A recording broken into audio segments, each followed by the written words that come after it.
Picture this, a moon landing conspiracy theory. People convinced the 1969 moon landing was a Hollywood production rather than an astronomical triumph. And they point to reflections on an astronaut's visor or the American flag seemingly fluttering in the vacuum of space as evidence. I know, it sounds like a movie plot, but to them, it's cold, hard fact. But try to change a conspiracy theorist's mind? That's like convincing a cat to take a bath willingly. Almost impossible. Still, these theories are like digital wildfire, spreading faster than ever thanks to the internet, influencing beliefs and steering behaviors.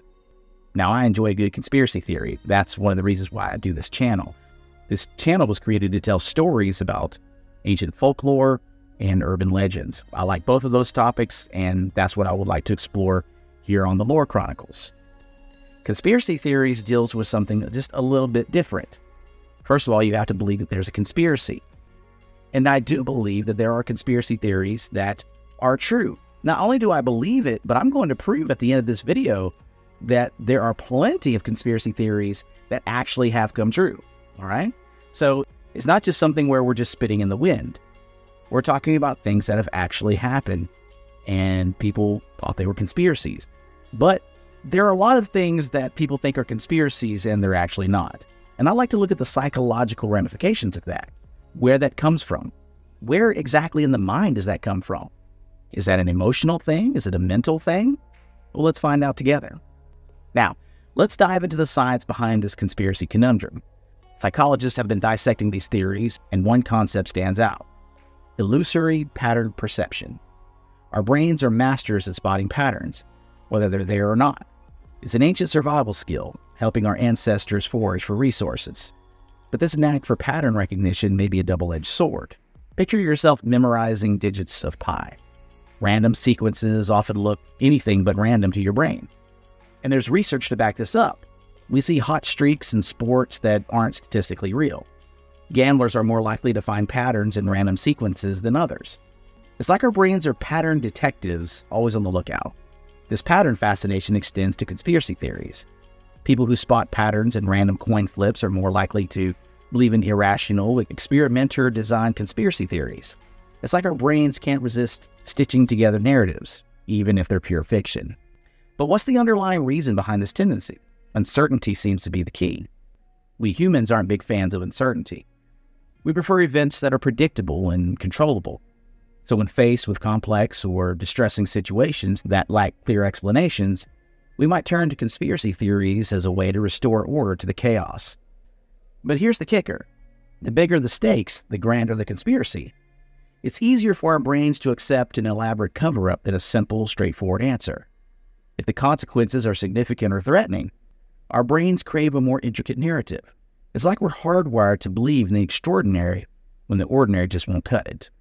Now let's explore some fascinating science tidbits that shed light on this phenomenon. One study found that people are more likely to believe in conspiracy theories if they already hold another conspiracy theory. It's like a gateway theory, opening the door to a world of complex narratives. But here's a twist. Your own sense of morality might influence your conspiracy leanings. Some studies suggest that people are more likely to believe in a conspiracy theory if they can envision themselves committing a similarly morally questionable act. So if you think you'd create a major global issue, you might believe others could too. They say that education plays a role, that those who are more educated don't believe in conspiracy theories, and I don't think that's true. From what I see plenty of educated people that believe in conspiracy theories, and some of them, in my opinion, are some of the more dangerous ones. So it depends on where you're getting your facts from. I think it's like a lot of things, and that's why I don't want to go too deep into this, because I certainly don't want to get political. That's not what this channel is about. I like talking about politics, and I love talking about religion, but that's not for this channel. Let's continue searching the mind on conspiracy theories. Control plays a role. If you feel like you have less control, that increases uncertainty. And making conspiracy theories are a lot more appealing whenever you don't have control. So if one particular group is in power and the other don't feel like they have control, then that's when conspiracy theories like to pop up. So I see it on all sides of the political spectrum. Now let's get out of the politics realm. I want to go to things that are more interesting. Here's the science-backed lowdown. Illusory pattern perception might just be the mechanism that propels people into the rabbit hole of conspiracy theories. But why do they do it? Well, uncertainty, discomfort with the unknown, and a craving for control seem to be the driving forces.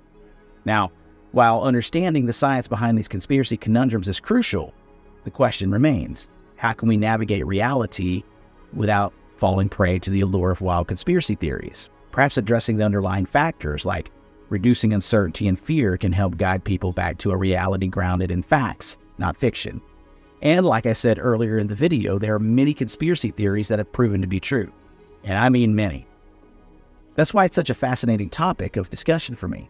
Hopefully you too. I love this stuff.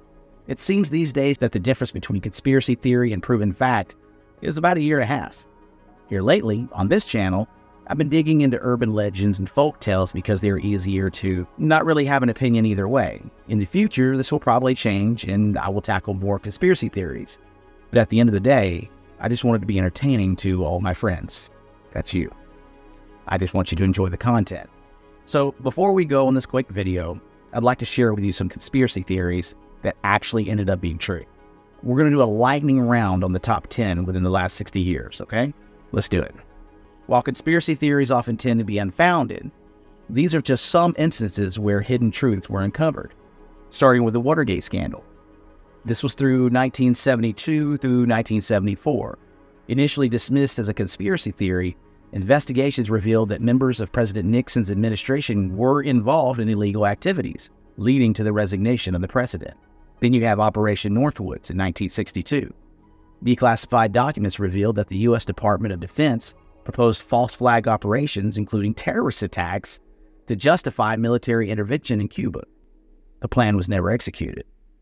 This one's absolutely terrible, the Tuskegee syphilis study, and this took place from 1932 through 1972.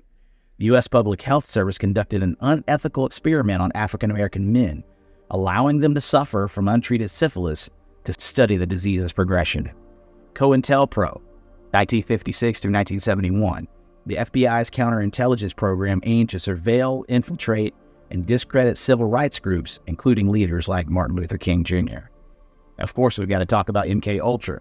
From the 1950s to the 1970s, the CIA conducted mind control experiments on unwitting subjects involving drugs, hypnosis, and psychological torture. Number 6 is the Iran-Contra affair. From 1985 through 1987, the U.S. government secretly sold arms to Iran and used the funds to support Contras in Nicaragua, despite a congressional ban. Very recently, we had Edward Snowden's revelations in 2013. Edward Snowden, a former NSA contractor, exposed global mass surveillance programs, unveiling the extent of government intrusion into citizens' privacy. Everyone used to say, no one's spying on you, no one's listening to your conversations. Well, we found out that's not true. In 1945 through 1959, you have Operation Paperclip. The U.S. recruited Nazi scientists, including those involved in human experimentation, to work for the American government. Can't forget, pretty much throughout the entire 20th century, you have big tobacco and the cancer denial. Tobacco companies conspired to hide the health risks of smoking and manipulate public opinion, even as they knew about the links between smoking and cancer. And then the last one on the list here is the Enron scandal, 2001. Executives at Enron, once a leading energy company, engaged in accounting fraud to conceal the company's financial losses, resulting in one of the largest corporate scandals in U.S. history. These cases alone serve as a reminder that skepticism and critical thinking are essential. But it's crucial to distinguish between evidence-based concerns and baseless speculation. Now, when I talk about conspiracy theories on this channel, whether it's the little bit that I sprinkle in now or more that I might do later, it's very, very important to understand that we keep a critical eye open. We need to have an open mind, but not such an open mind that our brains fall out. There's a balance. You need to be critical with critical thinking skills and also open-minded enough to think that maybe you don't know all the answers. And maybe, just maybe, they're not telling you the truth. I believe with a healthy balance between the two, that we can get a lot closer to the truth. And I'm just going to say it. Some conspiracy theories are just fun to talk about. There's really nothing else to it than that. It's just interesting to talk about. Thank you for watching, and if you like this type of content, be sure to like this video and subscribe so you can stay up to date on all of our upcoming content. Also, I'd love for you to drop a comment below letting me know some stories that you'd like to hear more about. Today, we just hit 10 conspiracy theories. If there's any in that 10, drop them down in the comments. Let me know what you want to hear more about, and I'd love to do a video on that topic. In particular, I'm voting for the MK Ultra one. That's very, very interesting. I've seen several videos on that. I've done a little bit of research already. Eventually, I'm going to get to it, but if you want me to do it earlier on versus later, well, you get a chance to vote. So that's all we've got for today. We'll see you next time. Bye.